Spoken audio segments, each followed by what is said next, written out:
Bem-vindos! Mais um episódio L2Bcast. E hoje promete. Hoje, assim, ó, chama o pai, a tia, pode chamar o seu cunhado, a cunhada, o pessoal, os agregados. Hoje é um podcast que vai, não é que pode, ele vai mudar a sua vida. Não tenho dúvida. Em diversos momentos você vai ter aí lições para você aplicar. Papel e caneta na mão, né, Leandro? É papel, caneta. Você é chique, né? Ter esse negócio. Eu nem sei o nome desse negócio. Isso aqui chama-se tablet, mas o nosso convidado é mais chique ainda.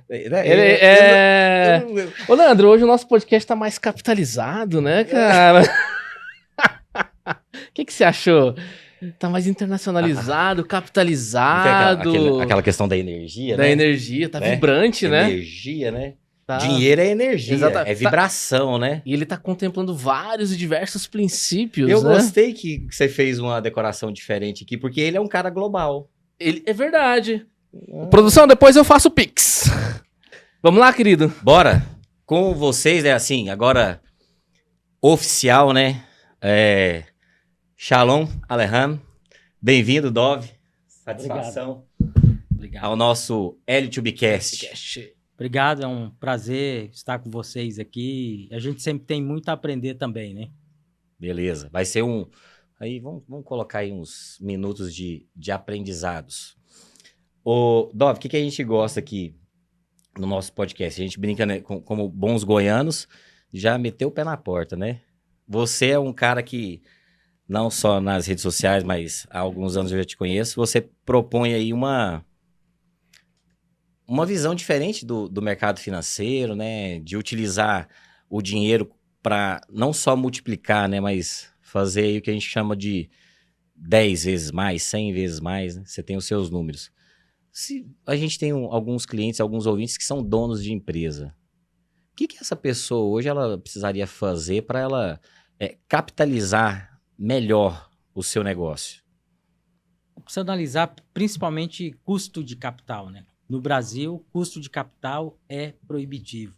Hoje, uma empresa média, ela capta recursos do mercado, aí, principalmente com os bancos, custando alguma coisa na casa ali de CDI mais 4,5%, CDI mais 5%, né? Estamos falando ali de alguma coisa na casa de 14%, 15% ao ano. Então, quer dizer, esse negócio tem que ter um retorno excepcional, uma margem de lucro fantástica para o empresário dar conta de pagar a carga tributária que tem no Brasil, remunerar esse capital de terceiros que ele pega emprestado e, além disso, ter um lucro que ele possa utilizar. E na grande maioria dos casos, os empresários eles deixam tudo investido na própria empresa. Toda a geração de caixa que a empresa tem fica na própria empresa. O dia que a empresa tem um insucesso qualquer, como nós vimos, por exemplo, na Covid-19, lá, 2020, a empresa quebra e todo o patrimônio estava lá dentro, né? Então, a primeira coisa que o empresário tem que fazer é separar, é não confundir o papel dele de executivo com o papel de acionista. Ele é acionista, ele tem que ter retorno daquele capital que ele empregou na empresa, né? Enquanto ele, como executivo, ele tem que fazer a coisa acontecer, buscar o menor custo possível, aumentar faturamento, essa coisa toda. Mas no final do dia, ele não pode esquecer que ele é acionista, então ele tem que ter uma remuneração do capital que ele colocou na empresa, e esse capital não pode se confundir com o capital da empresa. Também acontece o contrário, do empresário é uma grande questão. Sangrar a empresa, ou seja, ele é multimilionário na pessoa física e a empresa é quebrada. Tem que ter um balanço, tem que ter um equilíbrio, né? Em que ele mantenha a estrutura de capital na empresa suficiente para a empresa tocar os seus negócios, mas ao mesmo tempo ele tenha uma remuneração adequada enquanto acionista.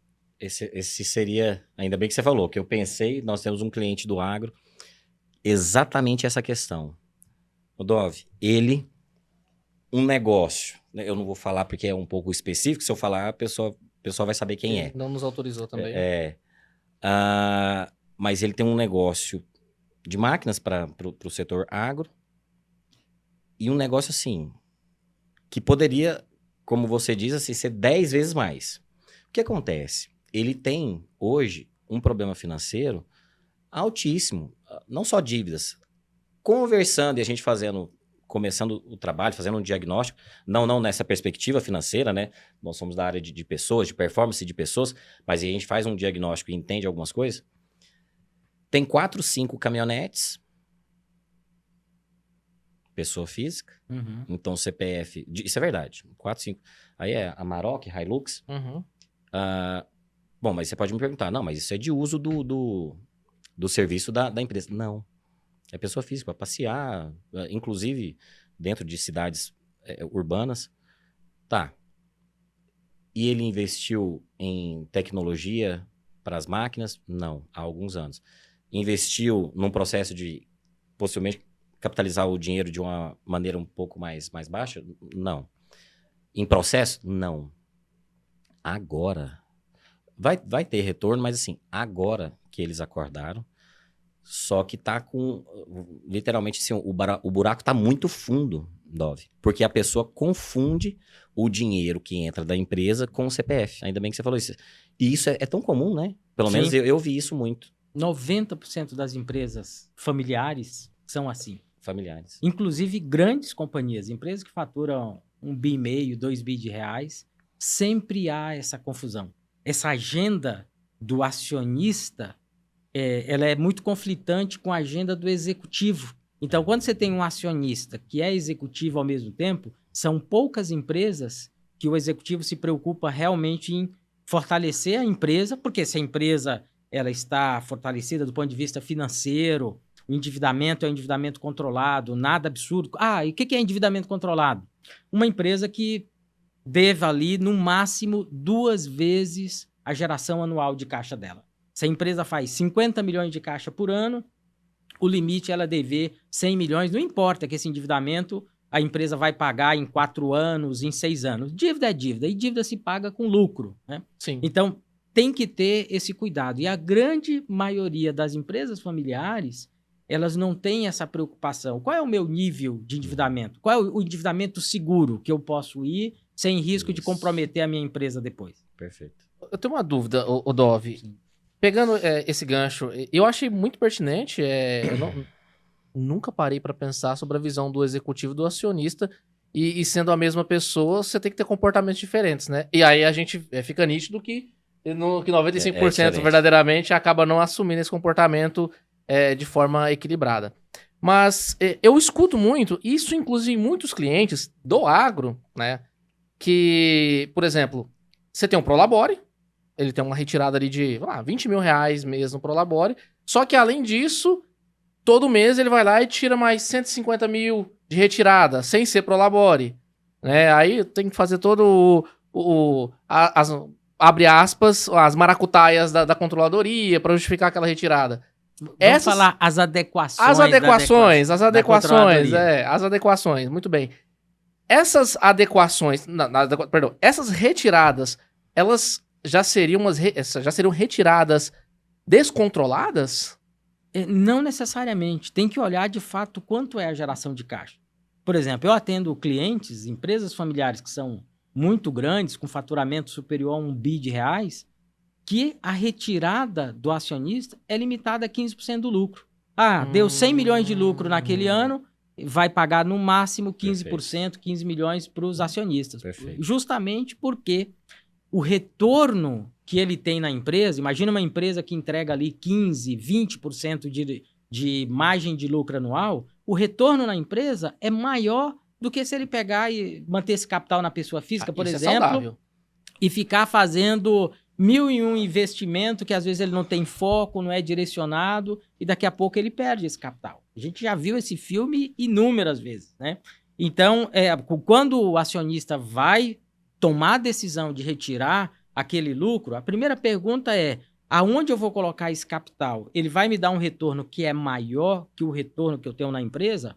Óbvio que todo empresário tem que ter uma reserva financeira independente da empresa. Então, uma reserva que seja proporcional ao estilo de vida dele. Porque você imagina que se a empresa quebrar, ele tem um capital que ele pode sobreviver, partindo do pressuposto que essa quebra foi uma questão de mercado. Okay. Porque nós vemos muitas fraudes no mercado. Olha o que aconteceu com Americanas, que era uma companhia de capital aberto, né? Então, até para você seguir, mas só não te cortando, mas sim. Até você acredita que a questão da lei da recuperação judicial fez gerar essas novas empresas que estão querendo fazer isso só para fazer Pra travar o não seu endividamento, pagamento. né? Olha, isso é típico de qualquer sistema empresarial, né? O empresário, ele é muito rápido, existem muitos empresários honestos, íntegros, que realmente a recuperação judicial salvou as empresas. Mas procedimentos dessa natureza têm empresários e empresários, né? Tem gente desonesta, como em qualquer país, isso não é uma particularidade do Brasil, né?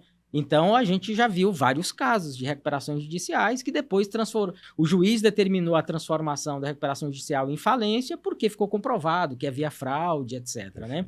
Mas eu diria que talvez ali, eu não tenho um número preciso, mas talvez ali uns 60%, 70% das empresas que requereram RJ, de fato, era um procedimento legítimo. A resgatar o negócio. A empresa era um bom negócio, mas estava no momento em que a situação financeira dela estava complicada. Aí você já viu, né? Os bancos não alisam, né? Às vezes, óbvio que banco só empresta dinheiro, usualmente ele só empresta dinheiro para quem não precisa.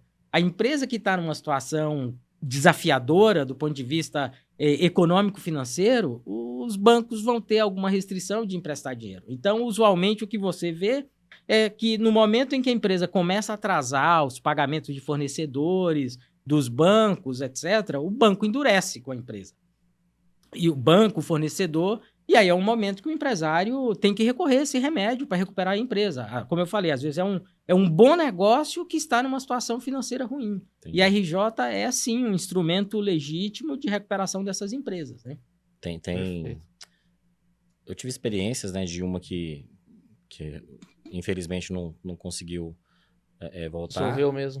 Dissolveu, mas acho que foi até uma escolha depois da família, eles tentaram, mas pô, já tinha uma reserva, né, para seguir a vida dentro de um padrão que eles acreditavam ser o correto.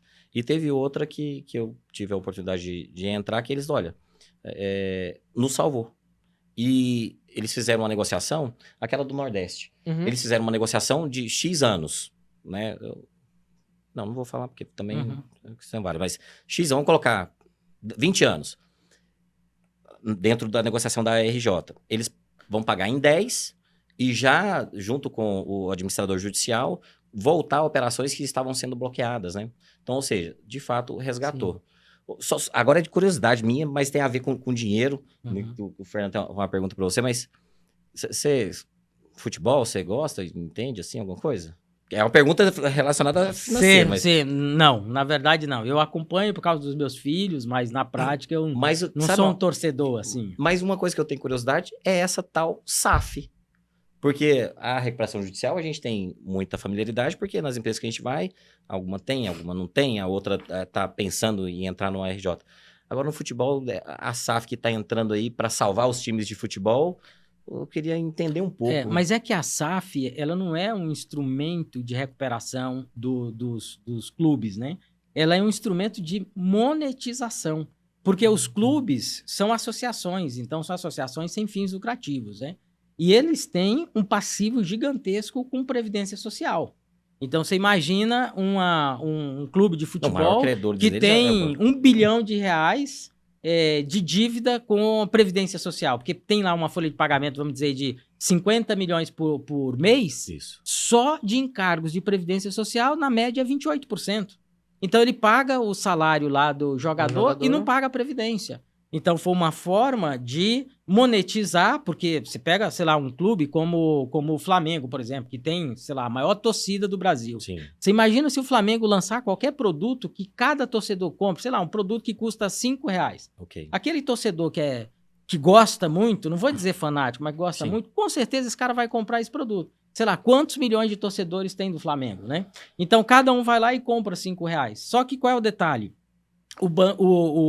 A SAF, o clube, ele precisa fazer investimento. Então, não dá para ela ir para o clube ir no mercado e captar dinheiro nesse custo que a gente vê as empresas captando. Então, a SAF, ela vem para isso, né? Quer dizer, ela tem as ações da SAF pertencem ao clube, o clube vende essas ações para um fundo, para um investidor, esse cara vem e põe uma grana naquela SAF, a SAF vai ter os direitos de explorar aquela marca ou o passe dos jogadores por um tempo e vai remunerar o capital empregado. Então, quando você para pensar, é uma forma muito inteligente, desde que a diretoria do clube não tenha qualquer ingerência sobre a SAF. Porque se a diretoria fosse boa na gestão, os clubes não estariam quebrados, né? Então, a SAF ela vem com esse instrumento. E você vê, lá fora, Europa, nós temos clubes listados em bolsa de valores. Então, vamos dizer assim, que a grande aposta do mercado é que algumas SAF vão se destacar para chegar a um ponto de abrir capital na bolsa. Você imagina que, se eu sei que aquela SAF tem um lucro de, sei lá, 100 milhões de reais por ano e tem ações vendidas na Bolsa de Valores e paga um dividendo ali de 10%, de 15%, eu compraria ação do negócio desse, entendeu? A questão é que hoje não tem como se investir nos clubes, porque tem um passivo gigantesco e, ao mesmo tempo, os clubes precisam captar grana para poder trazer atleta, enfim. Então, esse é o desafio que esses caras têm. Muito bom. E falando no mercado acionário, né? Nos bastidores começamos a falar, né? Mas seguramos justamente para trazer para cá. Teve uma fase da minha vida em que eu andei com uma turma que se aventurava muito no mercado financeiro. Alguns se deram bem, estudaram mais, né? E eu percebi que é um mercado que, se você não estudar, não ficar atento às especulações, aos movimentos que acontecem na cúpula, você pode se dar mal. Se eles tivessem lido meu livro, não seria aventura. Tá? Exatamente. Fala de novo. Fala daquela câmera ali, ó. Se eles tivessem lido meu livro, não seria uma aventura, seria uma jornada. Uma jornada do investidor. Uma jornada do investidor. Mas aí eu parei, assim, eu vou parar, porque quando eu tiver mais maduro, eu quero entrar de novo. E aí eu comecei a conversar com algumas pessoas, eu tenho alguns amigos que são CFOs de algumas companhias, e perguntei pra eles, uma pergunta informal. Cara, eu tô pensando em fazer um movimento com uma grana que eu tenho parado e tal. O que vocês me recomendam? A boa parte recomendou as rendas fixas, né? Que são investimentos seguros, garantidos pelo FGC e tal. Mas parece que eu sou meio doido. Eu gosto da adrenalina do swing, né? Do swing trade, né? Swing trade, tá, galera? Pelo amor de Deus. Do swing trade. Mas e aí, Dove? Por onde começar? Quais são as cautelas importantes que a gente tem que tomar? Ponto importante é assim, literalmente são aventuras. Eu não sou bom nisso, e não conheço nenhum day trader, swing trader, né? Os caras que fazem esse tipo de operação ficaram bilionários no mercado. Se tem, é super low profile, esse cara nunca apareceu. Então, eu prefiro... Quando você olha, por exemplo, que, aliás, hoje, 30 de agosto, é aniversário de Warren Buffett, ele faz 94 anos. 94 anos. Então, óbvio, assim, eu sigo Warren Buffett desde que eu me entendi por gente, né? Sigo lendo os materiais, as cartas da Berkshire que ele publica anualmente. Mas quando eu vejo um cidadão que começou a fazer isso há quase 70 anos atrás e foi super vencedor, para que eu vou reinventar a roda?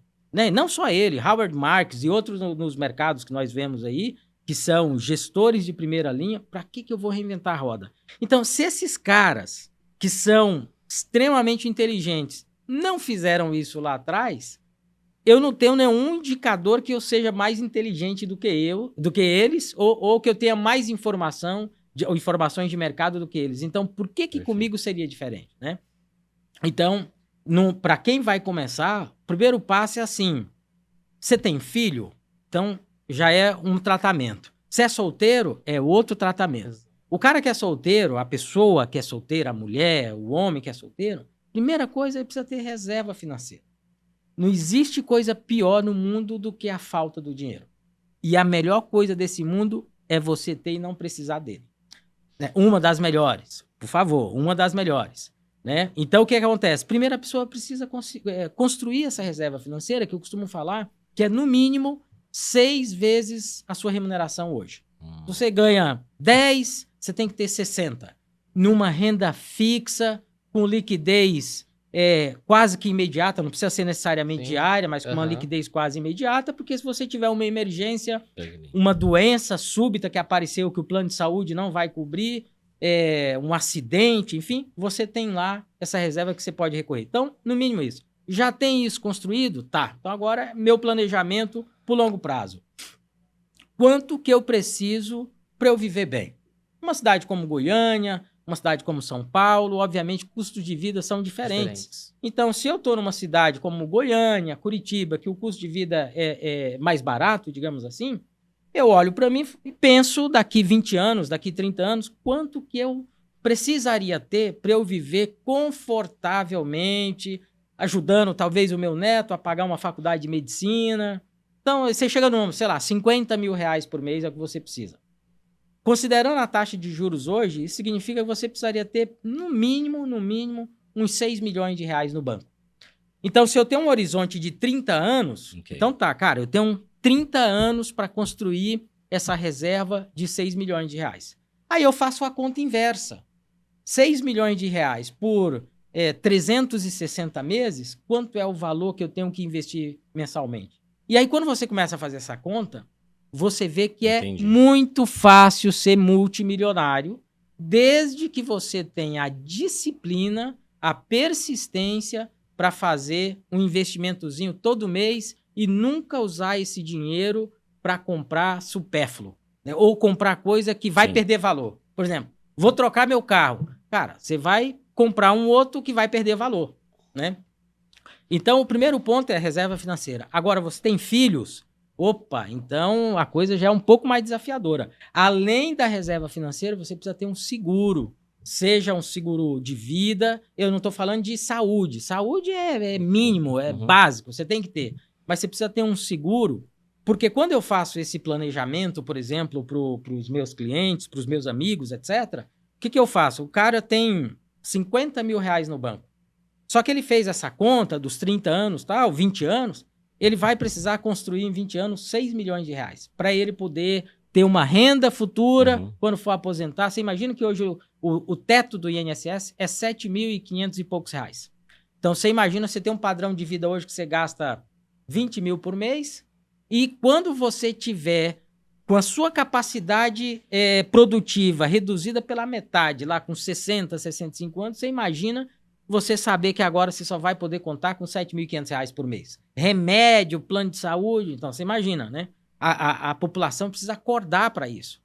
Nos últimos 30 anos, nós tivemos aproximadamente 9 reformas de previdência. Então a gente tem um forte indicador que essa previdência, do jeito que ela está hoje, vai ser adequada. Daqui a pouco vai aumentar a idade de aposentadoria, que hoje para homem é 65, para mulher é 60, daqui a pouco vai passar para 75, então cada vez vai ficar pior, porque o sistema não se sustenta. Essa é a grande verdade. Então você não pode ficar refém de uma situação dessa, você tem que agir hoje. E não importa se você não tem grana para investir. Você começa com 50 reais por mês, com 100 reais por mês. Consegue. A vida vai melhorando, conseguiu uma remuneração melhor, você vai aumentando.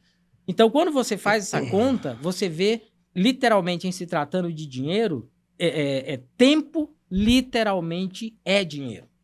Porque quando você tem um capital que você investiu durante 20 anos, ainda que seja numa renda fixa tradicional, aquele capital, ele dobra se você deixar. Chegou ao final de 20 anos, você tinha lá 6 milhões, se você deixar lá mais 10 anos, ele dobra de valor para os próximos 10 anos, né? Então, e aí o difícil da grande maioria das pessoas é ter essa disciplina de nunca mexer naquele dinheiro. Ah, mas eu não usufruo, isso aqui, não isso usufruo atrapalha? do meu dinheiro. Hã? Sabia que isso aqui atrapalha? Isso aí que você tá falando?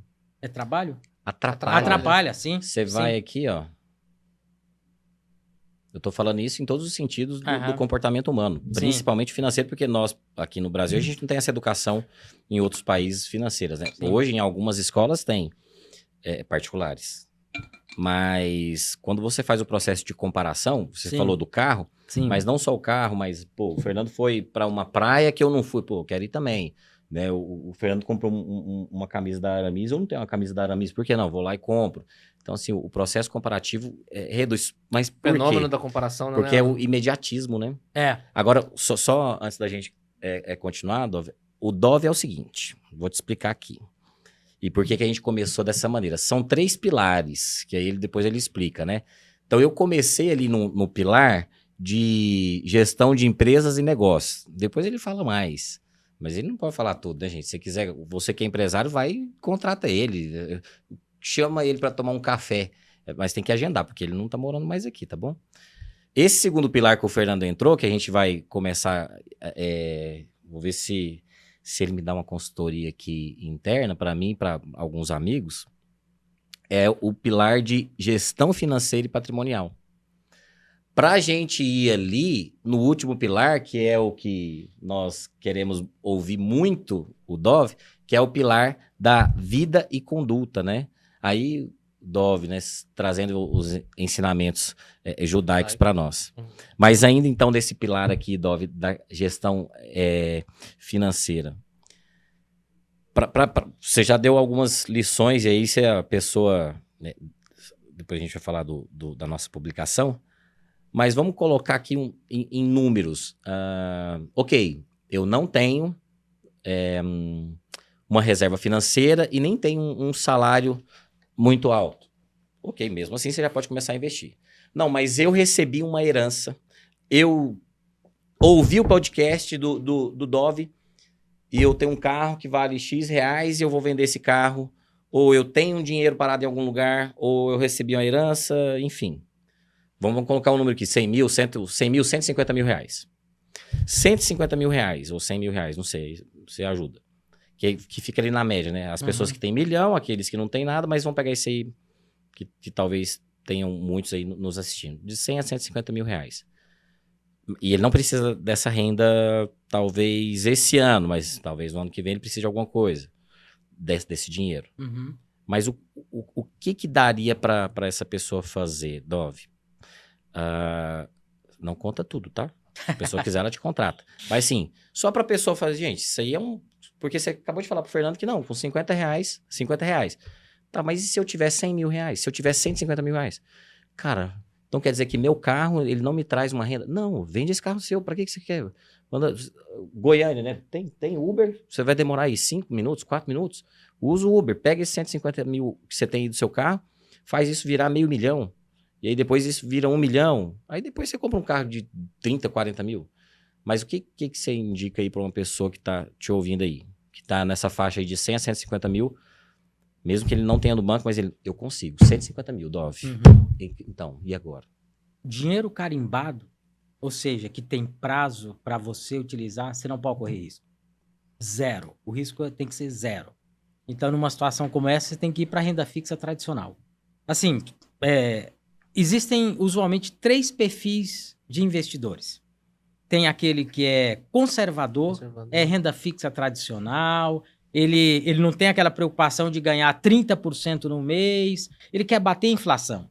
Nós estamos falando de inflação a 4%, então 4,5%, então um retorno de 11%, 12% para ele por ano está excelente, porque ele está entregando ali 7%, 8% acima da inflação. Então esse é o conservador.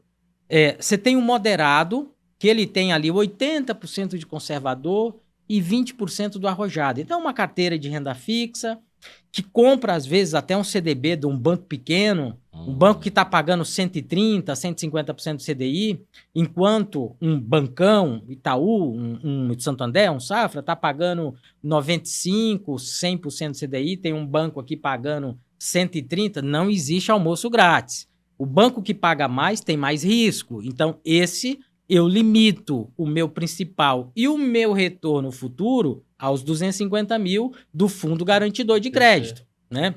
Então, você tem que ter esse cuidado. E ali, 20% da grana você põe numa carteira de ações dividendos. São empresas que pagam ali dividendo entre 7% a 14% ao ano.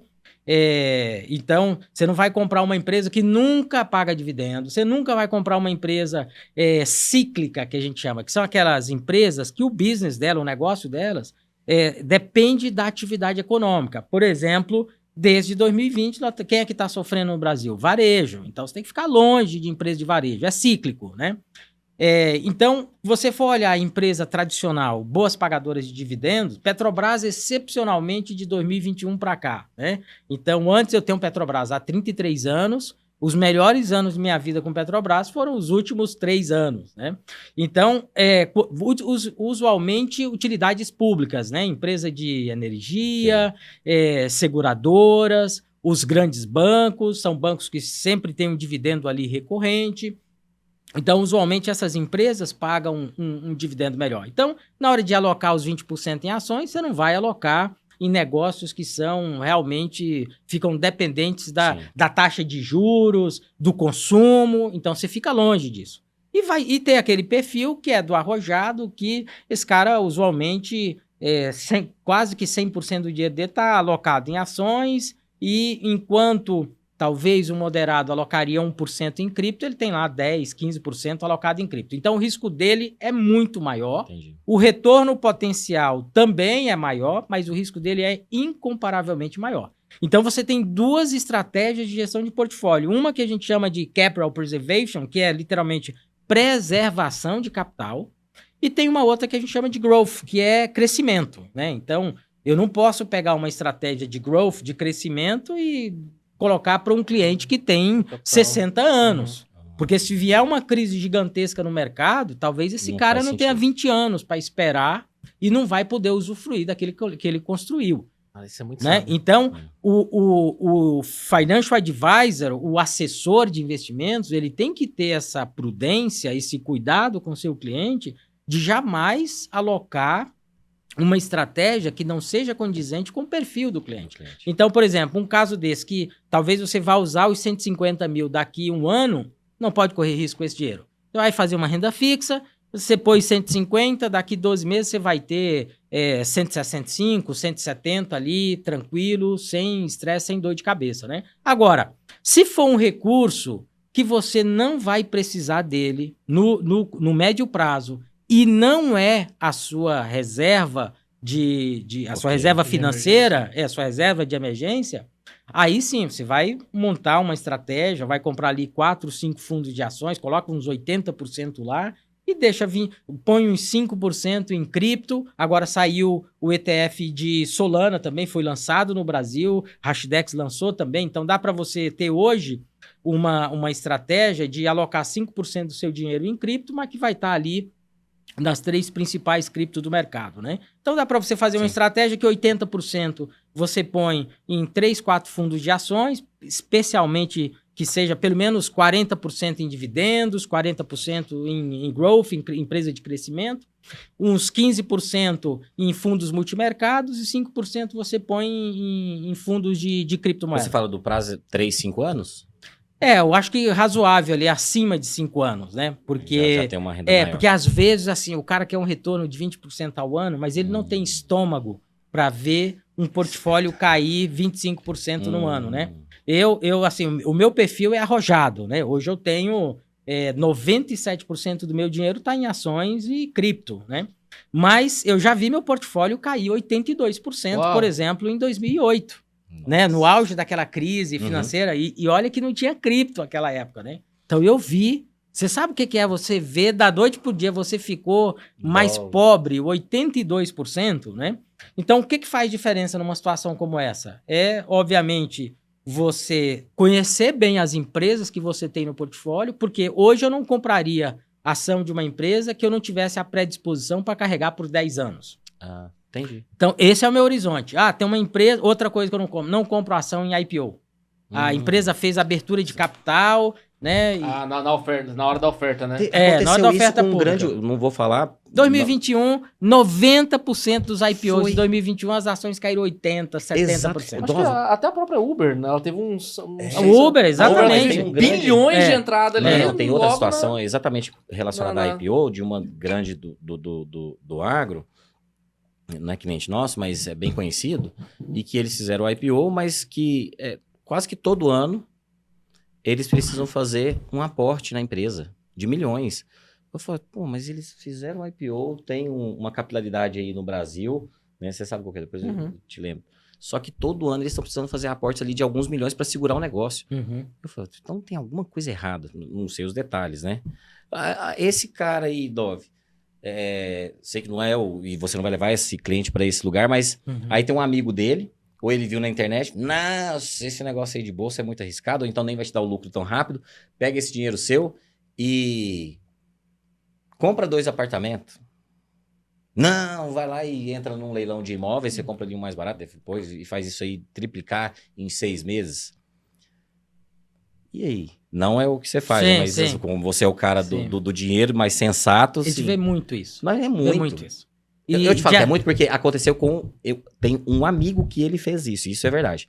Ele tinha 500 mil reais, e aí, na época, eu conheci algumas pessoas, falei, cara, faz uma aplicação, isso aí, você não precisa dos 500 para você sobreviver. Ele tinha renda mensal de 35 a 40 mil por mês, tudo tranquilo, apartamento próprio. Aí, não, vamos fazer o seguinte, eu vou comprar Imóvel leilão. não. Ok. Mas é parecido. Não, um lote, um condomínio fechado, vou construir, e esse meio milhão vai virar 1 milhão, e aí depois eu vou... Ele não perdeu, mas foi caindo mais um trabalho que quase que ele ficou, quase que ele divorciou. Por quê? Porque ele foi deixando o negócio que ele estava tendo e foi mexer com essa questão de construção, ele não tinha como delegar para ninguém, era ele que tinha que ter ficado. E aí ficou afastado da família também, do negócio que eles tinham. Não conseguiu o valor que ele pretendia vender futuro, vendeu, mas não conseguiu ou dobrar. Enfim, tem algumas... como que você falou? Não tem almoço grátis, né? Não existe. Gente. Não existe. É tudo proporcional. E outra, se você é bom no que você faz, você não pode ter um desvio de finalidade do que você faz. Se você é bom na área de recursos humanos, gestão de gente, etc., não se meta a ser assessor de investimento. A não ser que você esteja, de fato, mudando de foco. Estude para isso, né? Então, Okay. essa conta fica muito mais barato você contratar o especialista que vai cuidar e o cara entrega tudo pronto para você, enfim, do que você se meter a fazer. Isso acontece muito nas empresas. A empresa tem um business que ela opera há 20, 30 anos, faz lucro, se dá muito bem, e um dia ela decide diversificar as atividades. E entra num setor que não tem qualquer sinergia com o que ela faz atualmente. Usualmente isso dá errado, né? Então, aquela velha máxima que a gente já conhece, cada macaco no seu galho. Então, toda vez que você tira foco daquilo que você é bom, que você faz receita, que você faz dinheiro, faz faturamento, e vai cuidar do negócio que é acessório, não é sua atividade principal, você perde dinheiro. Sempre acontece isso. Perfeito. Nossa, isso é poderoso demais, porque eu conheci algumas pessoas que... Fernando tá anotando tudo, tá parecendo um curso, né? Você tá falando. Exatamente. Depois ele vai replicar e fazer uma mentoria, né? Que depois eu vou falar que eu sou especialista em investimento. Não vou deixar. Nossa, tá doido. Mas é justamente isso. Eu conheço pessoas que se interessou pelo tema, mas começou... Cara, nem sei se eu devia falar isso, mas vou falar. Mas começou pela tal das opções binárias, sabe? Que é o que muita gente conhece, acha que aquilo ali é o que você vai ficar milionário. Tem um monte de guru na internet. Agora tem outro nome, chama Bet. Bet, pronto. Que é jogo, né? É. É aposta. E aí, beleza. Aí a pessoa foi, fez um curso, aí teve gente que acreditou na lábia. Eu tô com 20 mil reais aqui, você faz gestão do meu dinheiro? Agora a gente já sabe onde o dinheiro foi parar, né? Não foi meu caso. Mas eu já recebi oferta. Eu tenho uma propriedade, né, que é de herança da minha mãe. Especulador imobiliário. Muito Não, bom. exatamente. E aí teve uma pessoa que me fez uma oferta. Bom, vende o que você tem, né? E aí você pega, faz um investimento imobiliário, compra um lote, um investimento de 700 mil reais, depois você compra mais um apartamento no valor de 700 mil reais, e em 2 anos você já vai ter isso tudo de volta e tudo mais. Eu falei, beleza, me dá seu número aí, depois eu ligo pra você.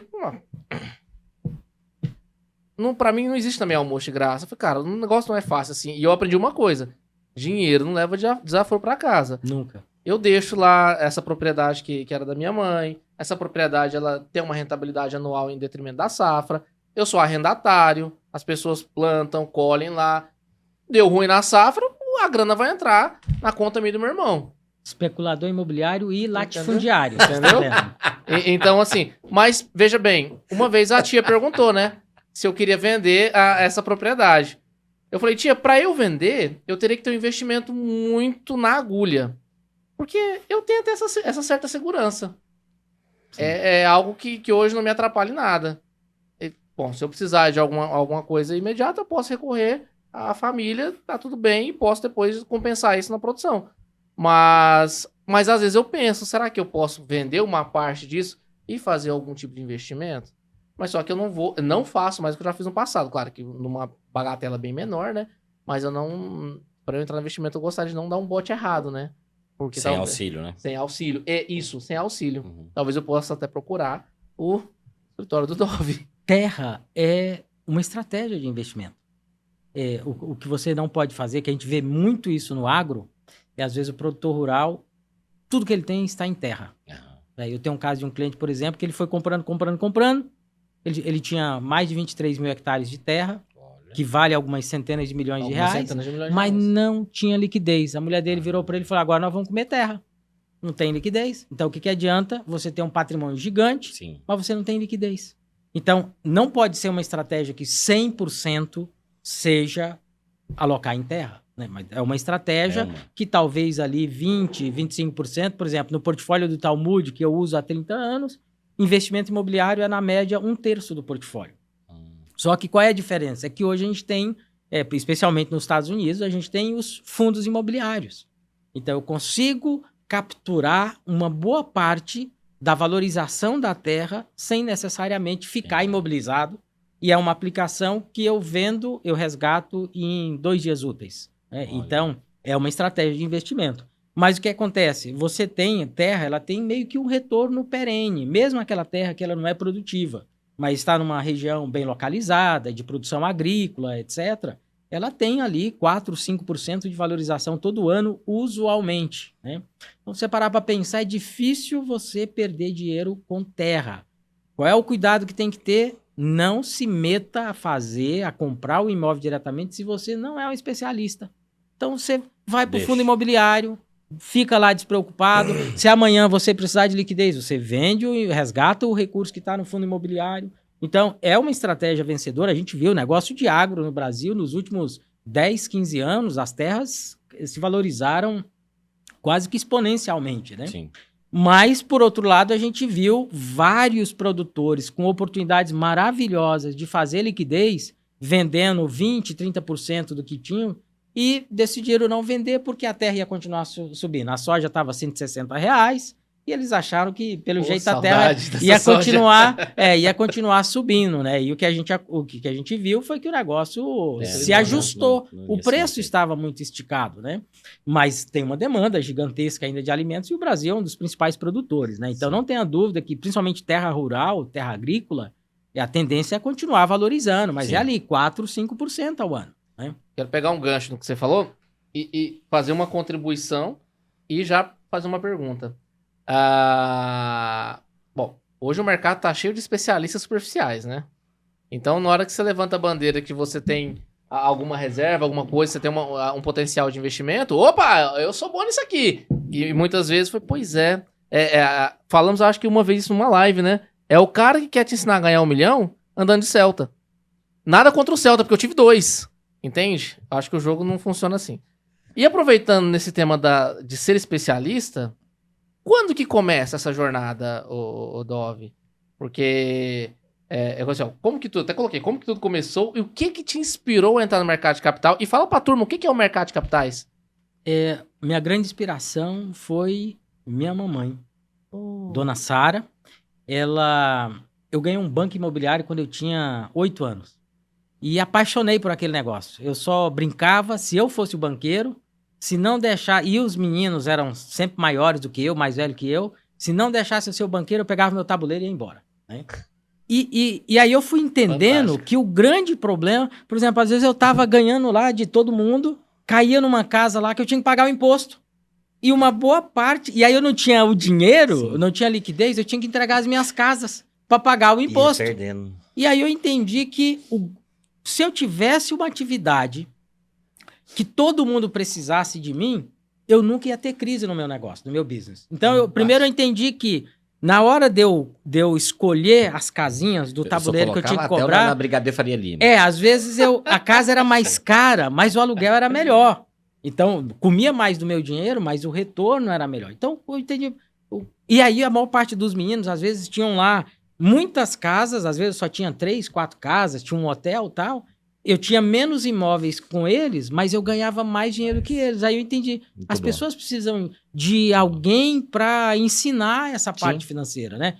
Pô, eu tinha 8 anos, né? Então eu falei para minha mãe que eu queria ter uma empresa contábil, porque na minha cabeça, eu não conhecia contabilidade, obviamente, mas na minha cabeça, assim, todo mundo precisava de um contador para calcular imposto e de um financial advisor, de um assessor de investimento para falar qual era a melhor estratégia.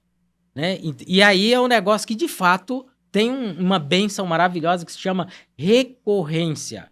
Dificilmente eu tenho um cliente na área, por exemplo, na área contábil, tributária, que liga para mim e fala, Dov, nós não vamos mais seguir com o serviço de vocês, o contrato está rescindido, a não ser que a gente faça alguma coisa errada, foi omisso, negligente, né, coisa que nunca aconteceu.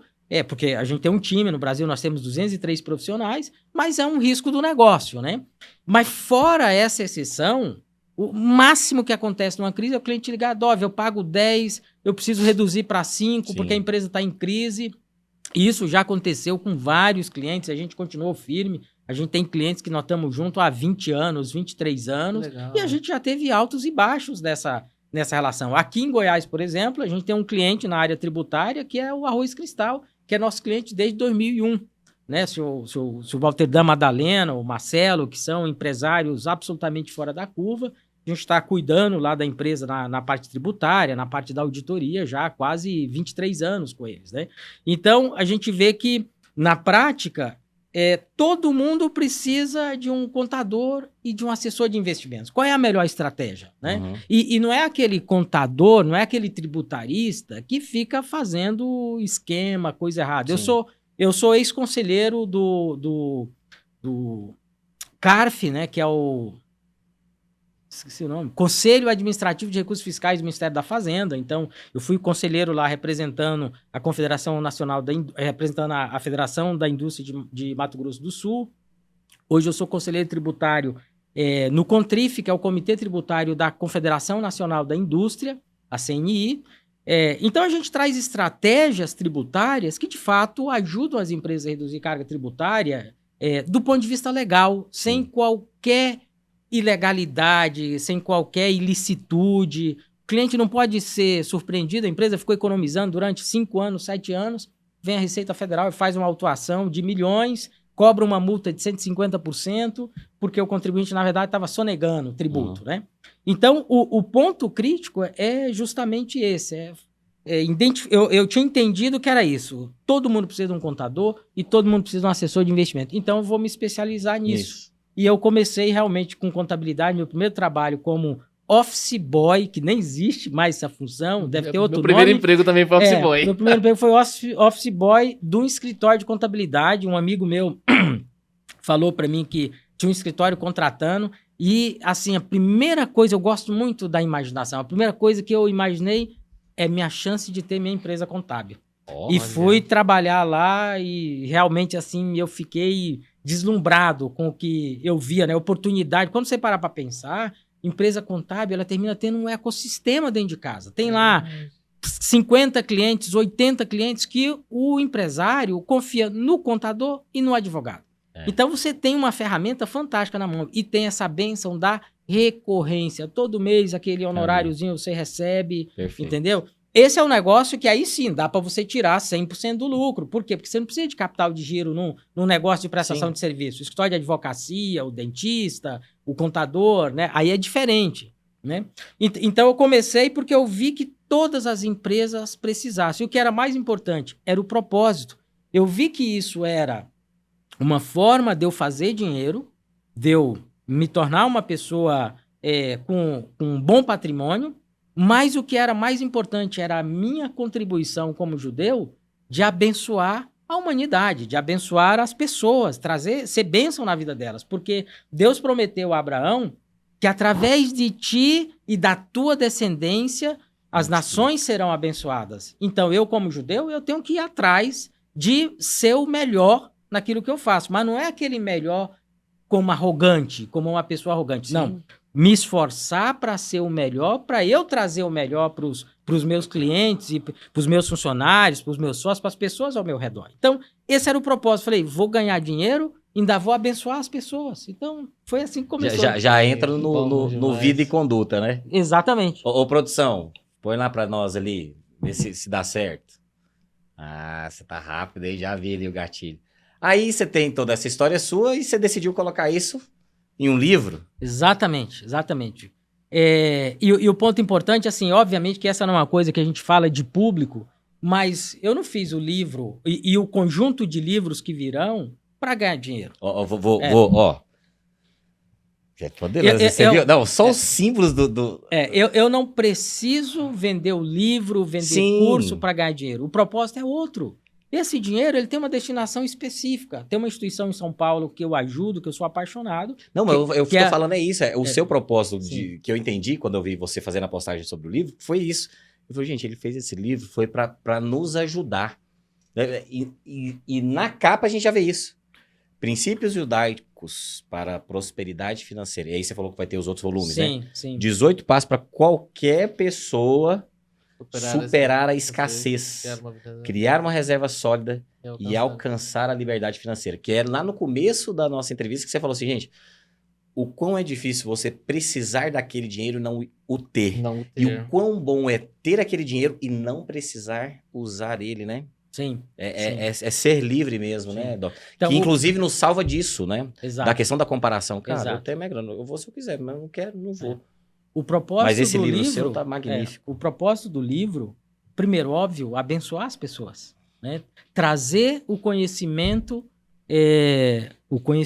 judaico, a sabedoria judaica, que vocês têm um livro maravilhoso na mão. Deixa lá, que deixa vocês, lá. Pode que deixar. vocês Pode não, deixar até o final? Pode deixar. que vocês deixar. não pagam royalties para utilizar, é uma herança nossa para vocês, que veio de graça, né? Eu acho até que a gente podia rever isso e começar a cobrar royalties, que é a Bíblia, né?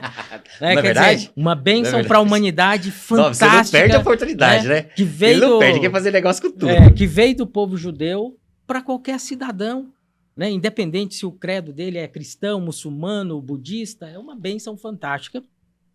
E que a gente sabe, eu costumo brincar, que o judaísmo é a única religião da face da Terra. É uma religião e é um estilo de vida, mas é a única religião da face da Terra que promete recompensa em vida. As demais religiões falam, se for bonzinho, quando você morrer, você vai para o céu. Mas ninguém nunca voltou para falar, cara, funciona, pode fazer que dá certo. O nosso não. O nosso fala, por exemplo, honra o teu pai e a tua mãe e já tem a consequência, para que te vá bem todos os dias da tua vida. Então a gente tem que observar os mandamentos, que a gente chama em hebraico de mitzvot, para ser abençoado nessa vida. É aqui. Mas você tem uma recompensa no mundo vindouro também. Mas o principal é aqui. Porque é aqui que eu preciso ser bênção na vida das pessoas ao meu redor. Então o propósito do livro, primeiro, é abençoar as pessoas. E o segundo, o produto financeiro que há de vir tem uma destinação específica. Tem uma instituição que cuida dos judeus idosos em São Paulo, chamado Teniad. Teniad em hebraico significa dê a mão. Né? Eu sou um contribuinte do Teniad há muitos anos e fiquei muito feliz de descobrir que meu filho mais velho também já está contribuindo. Então, eu não preciso desse livro ou de vender os cursos para ganhar dinheiro para mim, para fazer patrimônio.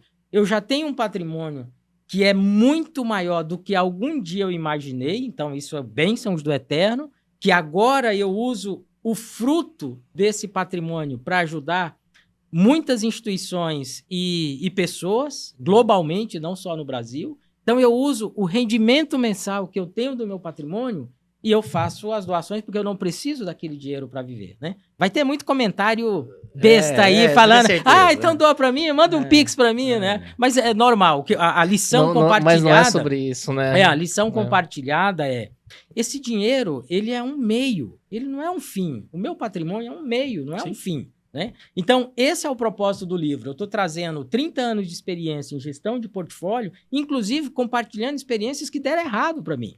Né? Vocês não imaginam que, em algum momento, no auge da minha juventude também, há 30 anos atrás, eu lembro, por exemplo, que eu tinha 2 carros. Eu tinha um carro para semana e tinha um carro para final de semana, que era um negócio mais estúpido que eu já vi na vida, né? Um dia caiu a ficha e falou, cara, você é burro, né? E aí eu fiquei fazendo conta, falei, cara, realmente não faz sentido eu fazer isso. O que eu fiz? Vendi os 2 carros e comprei um carro mais barato e peguei o dinheiro e comprei ações da Petrobras, né? É isso. Então, a questão é tudo tá voltado ao propósito. Qual é meu propósito aqui na Terra?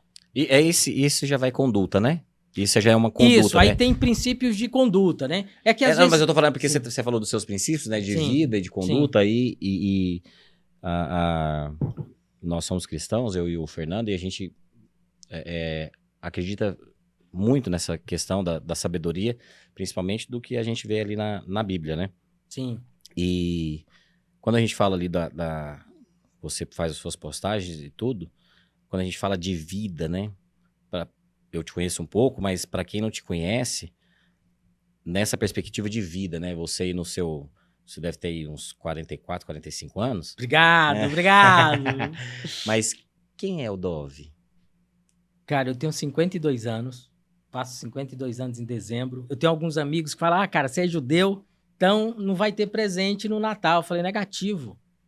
Meu aniversário é no dia 26 de dezembro, então pode comprar o presente, então não Dia tem 26 jeito do de cara dezembro? escapar de mim, Eu tenho entendeu? um primo que faz dia 26 também. Então eu tenho 52 anos, casado com a mesma mulher, com a minha grande inspiração, que é Keila Tamara, 23 anos, tenho 4 filhos.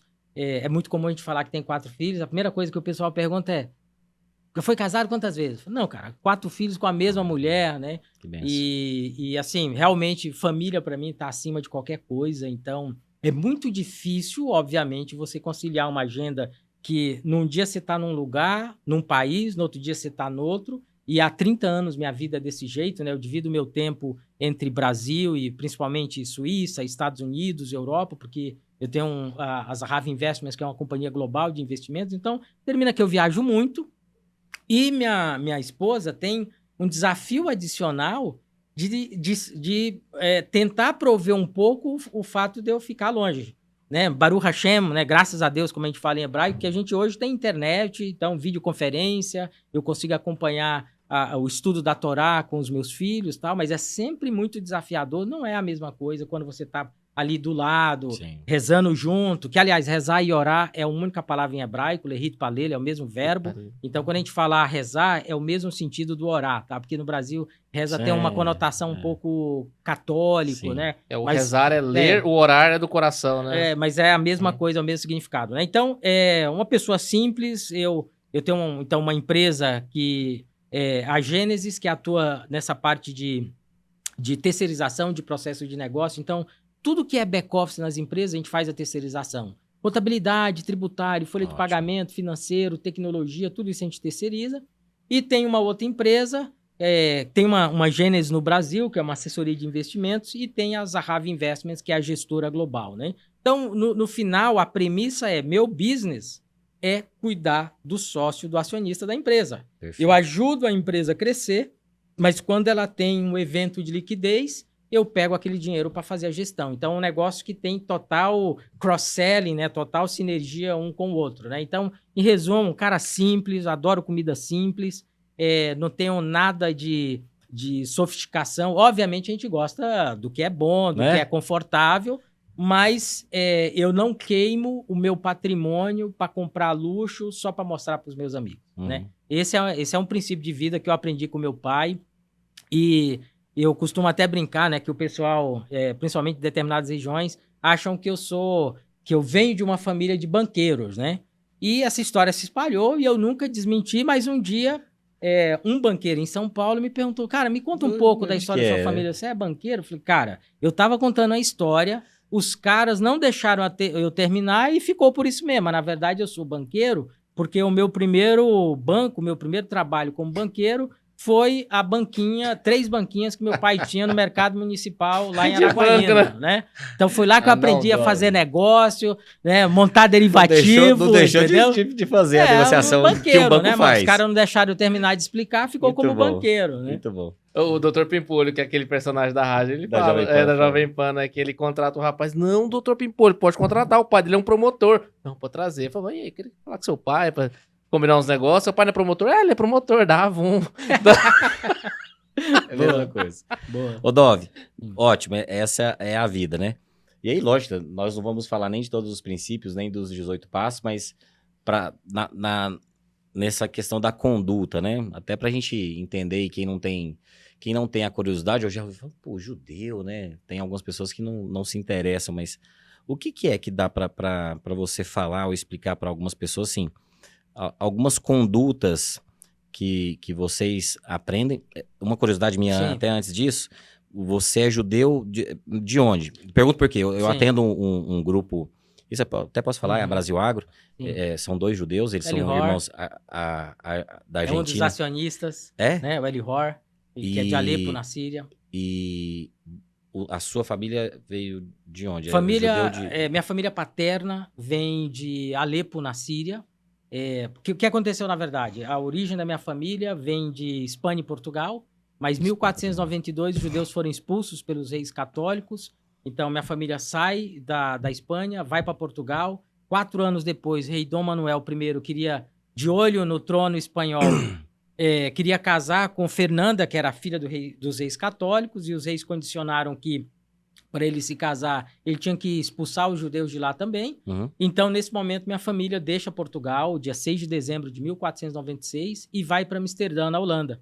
Só que uma parte estava na Holanda, e aí, quando começa o Brasil holandês, uma parte dessa família vem para o Brasil, e eu tenho um antepassado chamado Davi Lopes, que é um dos fundadores da primeira sinagoga das Américas, que é em Recife.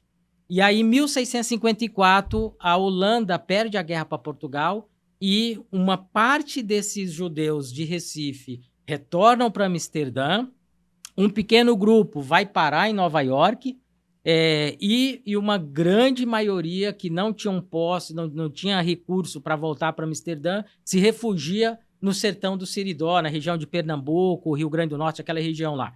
Né? Então, a minha família volta para Amsterdã, uma parte continua lá, outra parte vai para Alepo, na Síria, que Alepo era uma encruzilhada de comércio entre a Turquia e o Oriente Médio.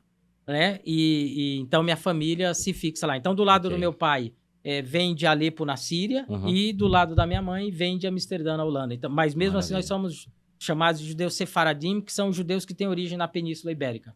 Então, agora a parte da conduta aí. Nós aqui já senhores e pais, mas nós temos filhos, o Fernando é um filho um pouco menor, o meu já adolescente, mas de conduta, né? Não só para homem, mas para as mulheres também. Mas o que você falaria para a gente? Olha, para ter uma vida próspera. Próspera o quê? Dinheiro, né? Infelizmente, quando patrimônio, veio a parte do segurança catolicismo... financeira, né? Mas eu falo até antes, porque a gente, quem é talvez um pouco mais... Até teve isso na minha família, se você tiver muito dinheiro, você não pode entrar no reino dos céus, né? Aquela coisa ridícula que nada, você não precisa nem ler a Bíblia toda. Leia ali 31 capítulos de Provérbios, o que o cara tá falando para você, que, cara, é muita grana. Use isso para você prosperar e ensinar os outros a também prosperarem. Vamos todo mundo entrar rico nos céus, né? Tá, mas tirando isso, para ter uma conduta que leve para prosperidade, né? Uma coisa que você falou há algum tempo atrás, quando eu te conheci, foi a questão da rede de contatos, né? E foi aí que eu comecei a conhecer algumas pessoas, inclusive alguns que eram seus clientes, eu me aproximei e falei assim, olha, a gente americaniza os termos, né? O network, né? Fazer os relacionamentos. Essa é uma, mas o que as pessoas podem fazer de conduta que você aprende, que tem nessa questão não só na Torá, mas que seu pai passou para você, que o pai do seu pai passou para ele, que o pai do seu pai passou para ele, que vocês recebem essa carga aí, né? Hoje a gente até sabe que está no nosso DNA da epigenética, você recebeu isso aí de 2, 3, 4 gerações passadas, e você vivencia isso mesmo sem ter lido alguém te falado. O que é que você fala pra gente? Primeiro ponto, chama planejamento. Pronto. Isso tá lá em Provérbios, você vê de forma muito didática. Salomão ensina, o primeiro passo antes de qualquer coisa é você ter o planejamento. E o planejamento, isso vale tanto para quem é solteiro, quanto especialmente para quem é casado. Porque eu acho que não tem coisa pior na vida do que o seu filho precisar de alguma coisa que você não pode dar. E estamos falando de necessidade, não estamos falando de luxo, de supérfluo. Ah, meu filho quer um iPhone, não posso dar. Não é isso. Estamos Estamos falando de necessidade. Comida, uma roupa decente, uma escola decente, é disso que a gente está falando. Então, a primeira coisa é planejamento. Eu preciso ter... Porque quando você sai de um lugar, de uma cidade para chegar no outro, a primeira coisa que você olha é o quê? Mapa. Você vai dirigindo, uma coisa é você ir de avião, tal, mas se você vai dirigindo, você precisa conhecer o mapa para saber quais os lugares que você tem que passar para chegar lá. Perfeito. Se você você nunca foi em São Paulo de carro e você está pegando seu carro para ir, se você não tiver um mapa, um Waze da vida, um GPS, você vai se perder. O antigo Guia 97. Então, o planejamento é como se fosse o Waze, é um GPS. O planejamento é você colocar aonde que eu vou chegar daqui 5 anos, aonde que eu vou estar daqui 10 anos, daqui 20 anos. Obviamente que esse planejamento ele vai se ajustando ao longo do tempo. Mas você precisa ter isso como uma premissa para você saber aonde que você tem que ir, o que você tem que bater. Se eu tenho um patrimônio de 10 e eu preciso chegar a 50 em 10 anos, primeira pergunta é como é que eu faço para chegar lá? E aí, para fazer isso, eu preciso conhecer bem o meu orçamento doméstico. Sim. Tem famílias que não sabem no final do dia quanto que gasta. Então, você precisa ter um papel de pão, uma planilha que mostra que esse mês você e a esposa ganharam 10 mil, 20 mil, 2 mil e vocês gastaram X. Desse X que vocês gastaram foi 10 com comida, foi 20 com escola, foi 30 com transporte. Você precisa ter isso na ponta do lápis. Qual é o nosso problema? E esse problema é global, não é só no Brasil. 90% das famílias não fazem isso.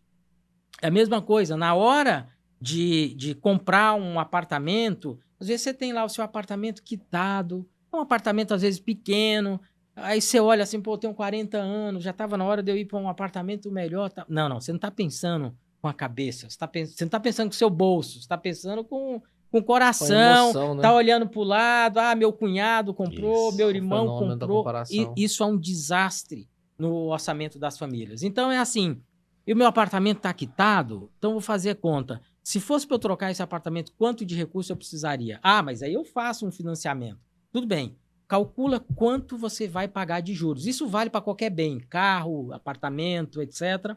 Porque juro são dias que você trabalha de graça.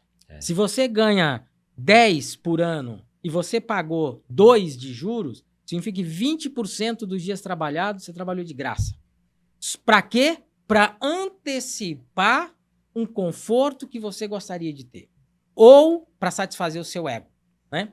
Quando Deus fala para Moisés, a gente estava pronto para entrar na terra de Canaã, e Deus vira para Moisés e fala para o povo, hoje tende diante de vós a escolha entre a bênção e a maldição.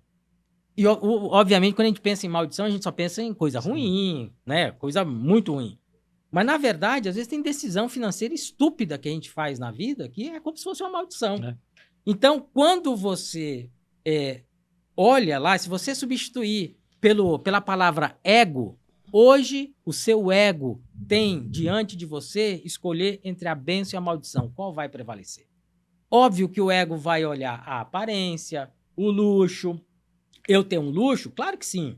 Mas o luxo que eu compro é com o rendimento do patrimônio que eu já criei. E é um pedacinho do meu rendimento. Eu tenho uma Mercedes, eu adoro Mercedes. O Mercedes é um carro confortável, minha mulher tem uma Mercedes, beleza. Mas eu não queimei capital para comprar isso. Eu comprei com um pedacinho do rendimento. Aliás, os dividendos da Petrobras, que eu usei para comprar. Muito né? bom. Então, é diferente isso.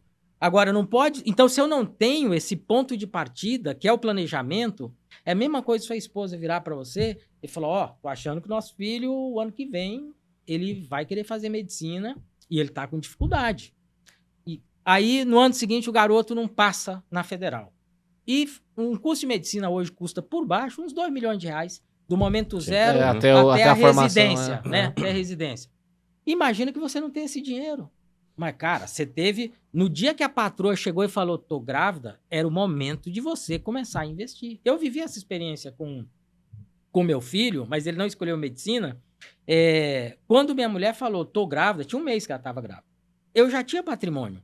Eu falei, cara, eu não quero correr o risco de daqui 15, 16 anos, meu filho falar, quero fazer medicina, não passei na federal, vou ter que pagar do bolso. O que eu fiz? Um investimentozinho que eu colocava $500 todo mês. Naquela época, o dólar era quase que 1 por 1. Sim. que aconteceu 16 anos depois, quando ele tinha 15 anos, ele falou, quero fazer... Bom, terminei, vou para a faculdade e vou fazer economia. Primeiro foi uma bênção, né? Porque economia não é medicina, né? O negócio É para. barato e tal. Ele falou, quero fazer no INSPER em São Paulo e tal. Só que o dinheirinho que eu tinha investido naqueles 16 anos era suficiente para ele ficar morando 15 anos em São Paulo sem eu tirar um centavo do bolso. Que Né? maravilha. Além disso, eu ainda tive a bênção de pegar o dólar médio dele é 1,28 e o dólar hoje está 5,50, né? Então, ele ganhou na performance do investimento, que entregou um bom rendimento, e ganhou na variação cambial. Né? Mas qual foi a diferença? Eu tive 16 anos para me preparar. É. Então, as pessoas esquecem que o amanhã chega. E aí ninguém faz nada. Fica Fica a esperando, dica desse achando exercício. que vai ter um milagre, você vai ganhar sei lá, na Mega Sena, né? Então, isso não vai acontecer. O Juan tem dois, E o né? pai... 129. 2,9. E o pai tem essa responsabilidade, especialmente porque, sei lá, em 80% dos lares ele é o principal provedor, Sim. o pai tem a responsabilidade de conduzir essa missão, fazer esse planejamento, apresentar para a família. Às vezes o filho lá vai querer, eu queria um iPhone, não sei das quantas. Filho, eu só posso te dar um Samsung que custa 20% do valor. Eu acho um absurdo um iPhone no Brasil custar 7 uma mil, moto, 8 mil né? reais. Moto Você e um tá carro louco. usado. Não, Tá cara, louco você tá pagar doido, num bem de consumo esse preço. ué. Se você parar pra pensar, cara, 7 mil reais você compra quase 200 ações da Petrobras. Então, não faz sentido. Vai na OLX, você vê gente trocando bis por iPhone. Tem. Trocando bis por iPhone. Trocando bis por iPhone. O Dove. Eu tinha uma pergunta pro Dove, Vai, mas vai, ele sim, acabou eu ia que... apertar do Quer livro. ver? Me permita só fazer uma colocação. Claro. Esse livro é o primeiro da série Isso. Princípios Judaicos. Então, esse aqui é voltado só para a área financeira, né, para investimentos. O segundo livro é sobre princípios judaicos aplicados na gestão empresarial. Você vai se surpreender com a quantidade de empresas que usam princípios judaicos para fazer gestão. Você tem no Brasil uma empresa judia, digamos assim, fantástica, maravilhosa, que é a Suzano. É uma empresa que tem mais de 100 anos, listada na Bolsa, altos níveis de sustentabilidade, ESG, etc.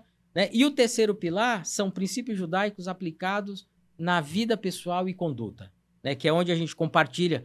Óbvio, Jesus, como um judeu, ele trouxe muito desses princípios também. Vamos dizer assim, que ele universalizou uma boa parte desses princípios, né? Hoje, não sei, deve ter 1 bilhão, 2 bilhões de cristãos no mundo, né? Então, foi um judeu que trouxe essa mensagem também, né? Então, são 3 livros que tratam disso, né? Mas como a gente fala em hebraico, leates, né? Um passo de cada vez, né? Tá vindo esse... Onde que as pessoas conseguem ele, assim? Tá na editora... hoje na editora Gente, na minha bio do Instagram tem lá Ótimo. o link. Qual que é o e Instagram? na Já Amazon. fala aqui, então. Arroba Dove Gilvanci. D-O-V Gilvanci. Botar no...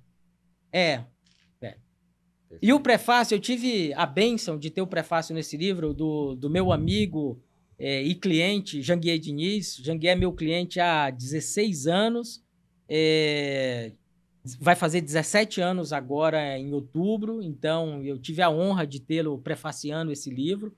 Né? Então, eu trago a minha experiência e o que deu errado também. Né? Porque a minha trajetória não é só uma trajetória de sucesso. Teve muito insucesso. A diferença é que eu tive mais sucesso do que insucesso. Sim. E a humildade de ver onde eu estava errando Aprendeu. e o que precisava mudar. E o livro ele começa compartilhando uma história que foi muito transformacional na minha vida, porque embora eu seja judeu, eu não era religioso. Eu observava umas coisas, as festas de Ano Novo, meio que fazia de conta, né? E dia 26 de setembro de 2006, o meu pai, uma quarta-feira, meu pai me liga e pergunta onde eu estava. Eu falei que eu estava trabalhando em Manaus, quando que eu voltaria. E aí eu falei que eu voltava na sexta-feira, chegava às 7h30 da noite, e meu pai falou, você vai violar Shabat, o nosso Shabat começa 15 minutos antes do pôr do sol na sexta-feira. Daqui a pouco vai começar o nosso Shabat. Então, a partir do momento em que já passou os 15 minutos antes do pôr do sol, eu já tô violando o Shabat se eu estiver dirigindo, se eu estiver assistindo televisão. E ele falou isso, pai, mas eu preciso ganhar a vida, a coisa não é tão simples e tal. Aí ele viu que não ia me convencer, falou, cara, é o seguinte, volta amanhã, eu tô com um sentimento ruim. Mas não vai ser nada, tá tudo certo. E meu pai, eu sempre tive uma conexão muito forte com meu pai, né? Mas eu já fiquei meio incomodado. Desliga o telefone, menos de 1 minuto, o meu irmão Yosef Levi, que é shorret, é um rabino especializado em abate de animais, ele morava na época em Israel, morava lá em Bnei Barak, que é uma cidade ultra-ortodoxa em Israel. O cara me liga e repete a mesma conversa do meu pai. Uau! Aí eu já falei, bom, já tava meio incomodado. Já entendi. Aí eu liguei pra Linda, que era, na época era minha secretária, hoje ela é minha sócia, e falei, Linda, muda meu voo. Falei, chefe, mas nós demoramos 6 meses pra marcar a reunião na Philips, sexta-feira. Eu falei, mas meu pai me ligou, meu irmão me ligou, melhor não. Altera aí minha passagem, tô voltando amanhã. E voltei na quinta-feira, e quinta e sexta eu trabalhei num cliente fora de Goiânia, e quando eu cheguei na sexta-feira, de fato, sexta-feira eu cheguei 8 horas da noite em casa. Então eu já tinha violado o Shabat, né? E meu celular tinha arriado a bateria, né? Quando eu pus para carregar, tinha 82 chamadas não atendidas. Quando eu tava com o celular na mão, um sócio que ficava em Campo Grande, ele tinha me ligado 26 vezes. Nossa. Eu falei, ele gosta de mim. Quando eu falei alô, ele já falou com a voz embargada. Falou, meu Deus, você tá vivo. Eu falei, claro que tô vivo, cara. Pô, o que é isso? Eu tava trabalhando em Anápolis e descarregou minha bateria, mas tô aqui firme. Ele falou, escuta, você não tava trabalhando na do Norte, Manaus? Tava, mas aí meu pai me ligou, meu irmão me ligou e eu voltei ontem. O seu voo não era o 1907 da Gol, que saía de Manaus 15h30? Eu falei, era porque, Dove, o avião caiu. O Learjet. Todo mundo morreu. Eu fiquei 1 minuto em estado de choque e entendi que Deus tinha me dado uma segunda chance de ser um judeuzinho melhor e cumprir o meu propósito de santificação do nome dele, de levar a palavra dele para as pessoas, trazer bênção para as pessoas, e mudei de vida, me tornei religioso, passei a observar Shabat, a gente chama em hebraico Shomer Shabat, né, o guardião do Shabat, né? E o que aconteceu com os negócios? A empresa explodiu literalmente. Hoje a gente tem um volume de recursos sob gestão que é 7 vezes o que era lá em 2006. E ali foi o meu ponto de inflexão, que realmente me fez entender que todas as minhas habilidades, todas as minhas capacidades que o Eterno tinha me dado, tinha um propósito. Era abençoar as pessoas, não era só para eu ganhar dinheiro para mim, ficar no meu universo e não olhar para as pessoas ao meu redor. Então eu compartilho essa experiência no livro também. Muito bom. Tem uma pergunta ou pode? Não, já pode. E depois dessa, na verdade, eu ia fazer... Eu sabia que ele já respondeu e já falou não, depois. Na verdade, ele já trouxe. Eu ia perguntar principalmente sobre a questão dos princípios judaicos, mas era uma coisa que eu ia falar, mas eu vou só fazer um complemento de 2 coisas. Eu pensei que eu nunca fosse conhecer pessoalmente uma pessoa que primeiro, destinasse todos os direitos autorais de um livro para uma ação social, que eu conheço uma pessoa, mas é até uma pessoa que eu gosto muito do que ela entrega hoje na internet, que é voltado mais para a área de produtividade, que é o Jerônimo Temer. Todo o direito autoral do primeiro livro dele é só para questões da fome, para combater a fome na África. E aí agora você. E agora eu conheço a primeira pessoa que tem uma história sobre que Deus falou, não é a hora dele ir. E eu tive ainda o cuidado de não divulgar, porque no primeiro momento eu pensei, vou pôr isso na capa do livro. Ao comprar o livro, você está apoiando, por exemplo, o TENIAD, está apoiando o Amigos do Bem. Mas eu falei, como as pessoas são maldosas, depois ainda vão falar, o cara tá fazendo isso para vender livro. Mas isso é seu, né? É do seu coração. Sim. O que a outra pessoa, como ela vai comprar, aí é dela, né? Sim. Então eu prefiro não ter isso de forma clara no livro, mas o meu financeiro já sabe para onde vai o recurso. Pronto.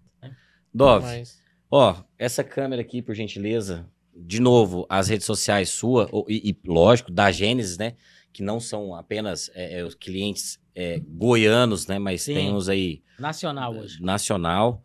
Nós temos aí uns parceiros que nos assistem também lá dos Estados Unidos e da Irlanda. Mas fala aí as suas redes sociais e se nós não te perguntamos alguma coisa, ou se a gente não entrou em algum tema, você, cara, eu tinha que ter falado isso. Lógico que eu tinha falado pro Fernando, cara, é muito conteúdo. E é rápido, não dá pra gente falar tudo hoje, né? Numa próxima volta sua Goiânia, você me fala, a gente, né? Vou fazer de você igual alguns fazem nos outros podcasts, né? Vamos fazer uma série, hoje é esse tema 1, tema 2. A gente pode falar dos 18 passos, hoje eu passo esse, gente, né? Não tem problema. Você nos ensina aqui e ensina dezenas de milhares de pessoas. Se a gente não fez essa pergunta ou não tocou em algum assunto, você fale. E as suas redes sociais, onde que eles podem te encontrar. Ah, legal. Bom, eu tô no Instagram, no @dovjuvanci. No LinkedIn, eu tenho postado bastante conteúdo no LinkedIn, inclusive conteúdos globais, né, em inglês para gestão de empresas, etc. Então, eu tô lá no LinkedIn, pelo menos 3, 4 conteúdos toda semana sobre liderança, principalmente. A gente anda muito carente de ter lideranças servidoras, globalmente, isso não é só no Brasil. E também no Fernando TikTok. É especialista em LinkedIn, né? Legal. A nossa consultoria que também é o nome L2B, Muito bom saber. L2B. Muito Nós bom somos saber. especialistas em formação de líderes, principalmente no mercado corporativo. Legal, muito bom saber. Então, eu tô no TikTok também da mesma forma e sempre postando vídeos, conteúdo. Vou falar para você, dá trabalho. Mas eu nunca esqueci uma mensagem quando eu comecei, sei lá em 2020, fazer... E era difícil, às vezes você fazia aquele vídeo com esmero, com cuidado. Aí tinha 2 curtidas, 5 curtidas. Mas um dia, em 2022, eu recebi uma mensagem no direct do Instagram. Um garoto mandou uma mensagem para mim falando, olha, eu e minha mãe seguimos você desde 2020, quando você começou.